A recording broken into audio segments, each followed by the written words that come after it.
In 2016, id Software did the impossible. They took a franchise that was basically on life support, stuck in development hell, dealing with that weird Call of Doom canceled prototype, and they didn't just reboot it, they resurrected it. Doom 2016 was a revelation. It was gritty, it was industrial, and it felt like a heavy metal album cover come to life. It taught us that we didn't need cover systems, we needed to move. Then, 4 years later, Doom Eternal dropped, and everyone expected Doom 2, right? Just give us more 2016, maybe a new gun, maybe a new demon, but we didn't get more 2016. We got something else entirely. We got a resource management rhythm game disguised as a shooter. We got platforming, we got lore cutscenes, we got a UI that looks like a slot machine exploded. For the last few years, the community has been torn. Some of you think Eternal is the greatest combat loop ever designed. Others think it tried too hard and lost the soul of what made the reboot special. Today, we are settling this. We're going to break down the atmosphere, the movement, the controversial combat chess, and yes, we are going to talk about the Marauder. This is Doom 2016 versus Doom Eternal. Let's rip and tear. Let's start with the vibe, because this is the first thing you notice when you switch between these two games. Doom 2016 is grounded. Well, as grounded as a game about fighting demons on Mars can be. It leans heavily into sci-fi horror. You are in a UAC facility that feels like a real place, a place where people actually worked before they got turned into zombies. The lighting is moody, the environments are industrial, and the story is told mostly in the background. Remember that opening scene? The Slayer wakes up, smashes a zombie's head, and shoves a monitor away while Samuel Hayden tries to talk politics. That was the game's entire philosophy in one gesture.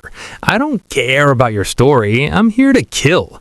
Then you look at Eternal. The tone shift is massive. If 2016 was a horror action movie, Eternal is a Saturday morning cartoon directed by a heavy metal band. The environments are huge, sprawling fantasy landscapes. We aren't just in hallways anymore. We're in ancient sentinel cities. We're on Earth. We're in heaven.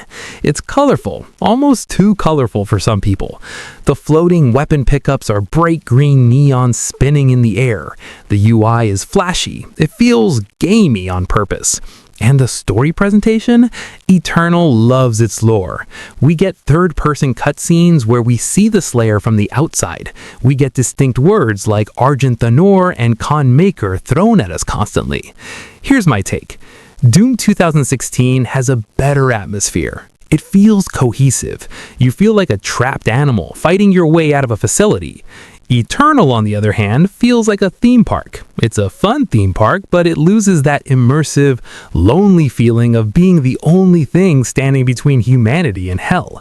If you want to feel like a badass solving a problem, you play 2016. If you want to feel like a god engaging in a gladiator sport, you play Eternal. Now let's get to the meat and potatoes, the combat. This is where the divide really happens. In Doom 2016, you were powerful. You could pretty much pick your favorite gun, usually the super shotgun or the Gauss cannon, and use it for the entire level. You had tons of ammo. The glory kill system was there to give you health, but you didn't have to engage with it constantly if you didn't want to. It was a power fantasy. You entered a room and you owned it. Doom Eternal looked the bat and said, no, that's too easy. Eternal forces you to play efficiently. This is what the developers call the fun zone. You cannot main the super shotgun in Eternal because you only have like 16 shells. You run out in 10 seconds. This forces you into the combat loop. You need health, glory kill. You need armor, flame belch. You need ammo, chainsaw. You have to juggle these three resources constantly while moving at 100 miles per hour. And then there are the weak points. In 2016, you just shot a Mancubus until it died. In Eternal, if you don't shoot off his arm cannons first, you are going to have a bad time. You have to use the sticky bombs on the Cacademon's mouth. You have to use the plasma rifle on shields. A lot of people hated this at launch. They called it Simon Says or combat chess. They said, let me play how I want. And that is a valid criticism. Doom 2016 lets you express yourself. Eternal demands you play by its rules. But once you learn those rules, oh man. When you master Eternal's loop, 2016 feels like it's moving in slow motion. The skill ceiling in Eternal is in the stratosphere. It's stressful, it's sweaty, and it makes your brain hurt. But the dopamine hit of clearing a master level in Eternal is something 2016 just cannot match. 2016 is a shooter. Eternal is an action strategy game played at light speed. We can't talk about Eternal without talking about the platforming. In 2016, you could double jump and mantle. That was it. It was functional. It got you from Arena A to Arena B. In Eternal, you are basically Mario with a shotgun. You have a double dash, you have monkey bars, you have climbing walls, and you have the meat hook. The meat hook is, without exaggeration, the single greatest addition to the franchise. It turns enemies into grapple points. It changes the combat from circle strafing to aerial dogfighting. You aren't just running around the demons anymore, you are flying over them. But the actual platforming sections, the parts between the fights, are divisive. There are moments in Eternal where the game comes to a dead stop so you can jump across floating coffins or dodge spinning fire chains. It feels weirdly arcadey. It breaks the immersion. In 2016, if you fell off a ledge, you died. In Eternal, you respawn instantly with a bit less health. It feels like a video game obstacle course. For me, the trade-off is worth it because the dash ability makes the combat so good. But I totally get why people miss the grounded, heavy feel of the 2016 Slayer. In 2016, you felt like a tank. In Eternal, you feel like a fighter jet. And now we have to talk about him. The Marauder. No enemy in FPS history has caused more broken keyboards than this guy. When Eternal came out, the internet exploded.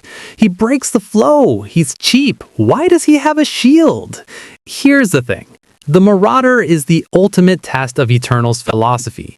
Doom 2016 never had an enemy that forced you to stop shooting. You could always brute force your way through. The Marauder forces you to stop. You have to wait for the green flash. You have to dance with him. He is a pacing breaker, designed specifically to punish you for playing mindlessly. The enemy variety in general is just wider in Eternal. The Carcass puts up shields to block your rockets. The Whiplash forces you to aim horizontally. The Gargoyles swarm you from the air. Doom 2016's enemies were great, but they mostly just ran at you or threw fireballs. Eternal's enemies work together like a sports team trying to ruin your day. It's frustrating, yes, but it's also brilliant. So, looking back, which one is actually better? If you value immersion, atmosphere, and a pure shooter experience where you just want to turn your brain off and blast demons with a super shotgun, Doom 2016 is the winner. It is a perfect, tight, cohesive package. It hasn't aged a day. It feels like a gritty sci-fi horror movie that you get to star in. But if you value gameplay depth, mechanics, and a challenge that demands your absolute focus, Doom Eternal is the superior video game. It forces you to be better, it's faster, it's smarter, and once you master that combat loop, it ruins other shooters for you because everything else feels slow. Doom 2016 was the resurrection. Doom Eternal was the evolution. Personally, I think Eternal wins by a hair just because of the meat hook and the dash. I can't go back to walking on the ground. But I miss the gritty vibes of 2016 every single day. Which one do you prefer? Are you team super shotgun only or team weapon switch combo? Let me know in the comments. And if you enjoyed this breakdown, crush that like button. Thanks for watching, and I'll see you in the next one.